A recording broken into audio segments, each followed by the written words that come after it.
Sustentabilidade é o nosso tema de hoje. Vamos conversar com a Giane Gatti. Ela é jornalista e escritora. Acabou de publicar o livro Mude-se ou Mude-se para Marte, que é um trabalho que fala sobre as necessidades de adotarmos aí práticas mais sustentáveis. A Giane é palestrante, produtora de conteúdo e parceira da empresa Em Roda Estratégia e Sustentabilidade, que é uma empresa de consultoria em sustentabilidade. Giane, obrigada pela participação aqui no podcast Visões SG. Queria que você começasse falando sobre o seu livro, primeiramente, que tem um título bem forte, né, e bem urgente, como demanda aí a questão das mudanças climáticas.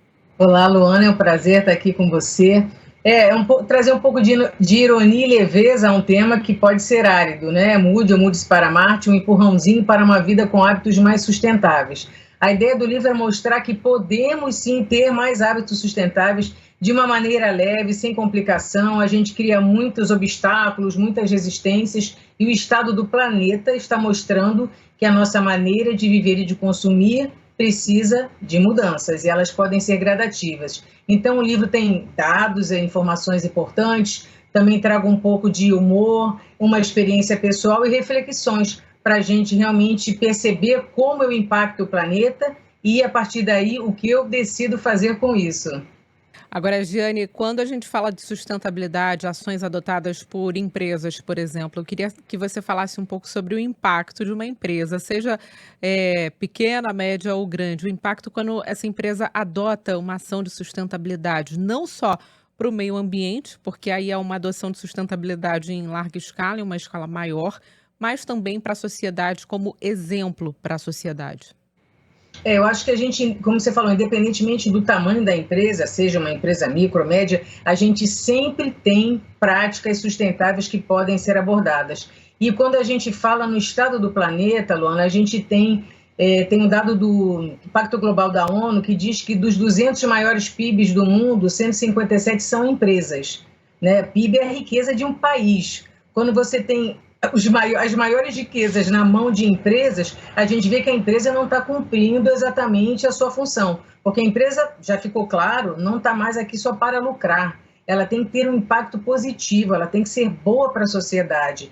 Então, levando agora para o mercado financeiro, para os acionistas, por exemplo, empresas de capital aberto, aquelas empresas que têm práticas ambientais que demonstram que elas estão atentas aos riscos que correm e às oportunidades que a sustentabilidade traz, são empresas que provavelmente vão ter uma saúde financeira mais a longo prazo. Então, quando a gente fala em sustentabilidade, as práticas sustentáveis são boas para a empresa, são boas para o entorno e são boas para o planeta, gente. Saiu recentemente um relatório Planeta Vivo do WWF, dizendo que a gente reduziu em 73% as populações, em média, 73% das populações dos animais monitorados nos últimos 50 anos. Então, a gente está falando de redução de 73% dos mamíferos, das aves, dos répteis. A gente tem 1 milhão de espécies em extinção. Então, as empresas têm um papel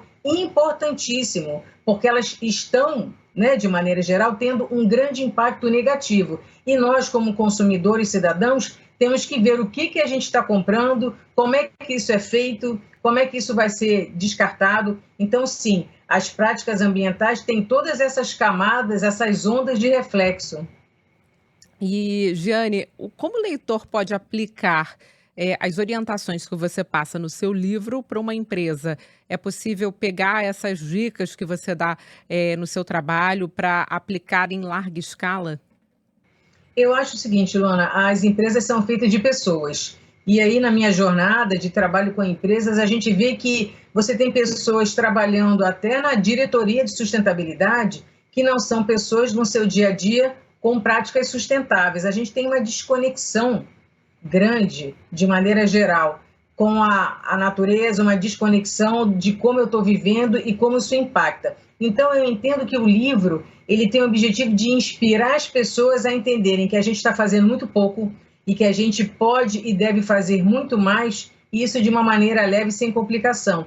Então, levando para a empresa, eu acho que a gente pode inspirar sim. Por exemplo, se eu sou colaborador de uma empresa, eu estou sentindo que a empresa não está com muitas práticas sustentáveis, e não tem como acionar a área de sustentabilidade, o RH, a área onde eu trabalho, a empresa faz um evento sobre diversidade, eu vejo muito isso, Luana, a empresa faz um evento sobre diversidade, no Dia da Diversidade, com 4 pessoas, 3 homens brancos e uma mulher.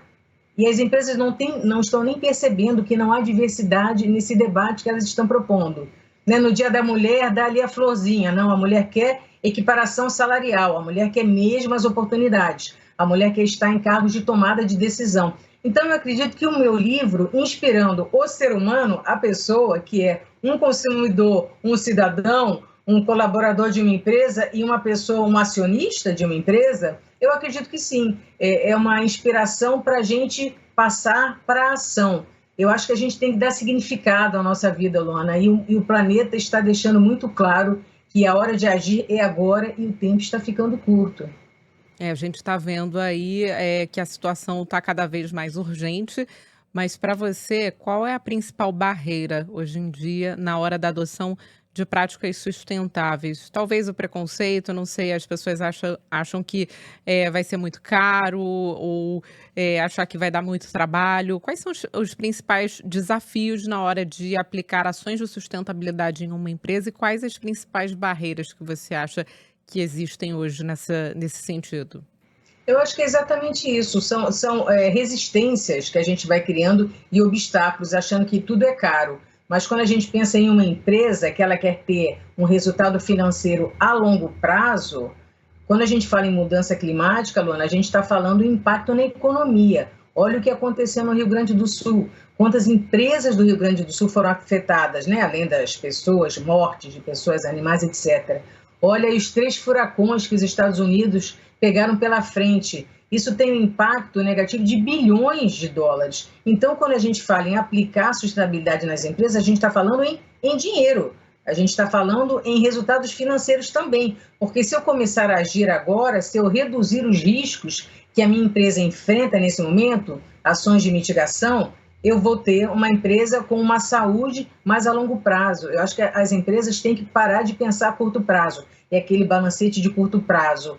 As práticas ambientais estão cada vez mais necessárias, já tem muita tecnologia por aí, já tem muita coisa que a empresa possa fazer gastando pouco. Pode ser que ela tenha que gastar um pouco agora, mas com certeza, Luana, ela vai gastar menos agora do que depois, com esse aumento dos eventos extremos que a gente está vendo, inundações, seca, bilhões de perdas na agricultura, enfim, as empresas têm que acordar, abrir os olhos e entender que agir agora é economizar no futuro.